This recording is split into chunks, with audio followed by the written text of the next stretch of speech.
Hello everyone. Today we will be discussing physical contaminants in food and the degree to which restaurants, manufacturers, and food handlers are held responsible for public safety. We will also determine what share, if any, lies with consumers. First and foremost, let's establish what makes a product marketable. Marketability means a product is fit for ordinary consumption. That is, it is safe to consume without fear of sickness or injury. For example, let's say a wine glass shattered and the glass fragments ended up in a customer's salad at a bistro. If ingested, the guest is most likely going to suffer an external or internal injury, or perhaps both. The salad, once marketable, no longer meets those standards. This is where things can become complicated and very expensive.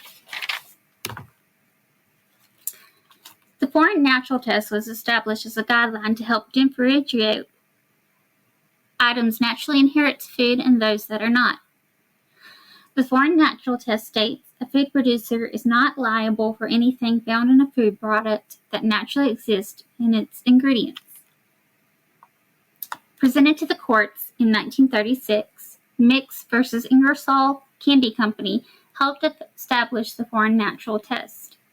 The plaintiff Mix alleged Ingersoll acted negligently when the restaurant served him a chicken pie containing a chicken bone, which Mix later ingested.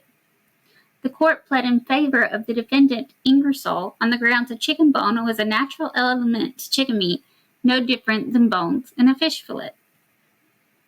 As time passed, it became apparent the guidelines once established under the natural foreign test needed more refinement. This is where the reasonable expectation test came into play.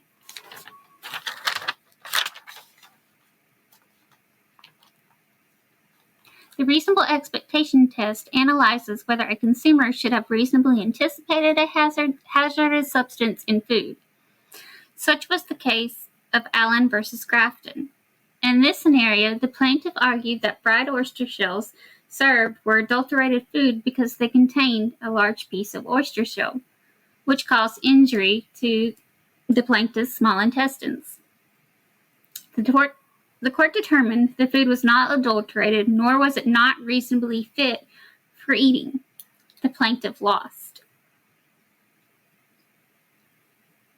The laws today use a blend of the two tests with consideration on the circumstances of each individual case.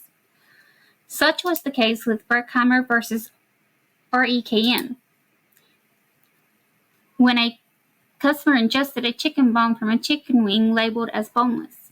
Once again, the court ruled in favor of the defendant, under the pretense the customer should have reasonably anticipated a potential bone in a chicken product, as it was natural to the food.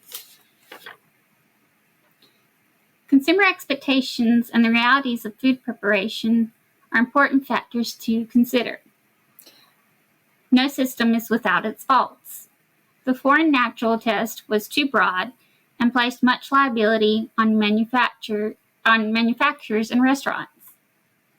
In return, the reasonable expectation test recognized consumer expectations rather than inherent safety. Positives to the natural and foreign test include it provides a clear line between natural and foreign objects, and positives to the reasonable expectation test include it relies on culturally defined standards which can lead to more sensible decisions. No system is perfect, but it is important to interpret and apply laws to the best of our abilities. Thank you.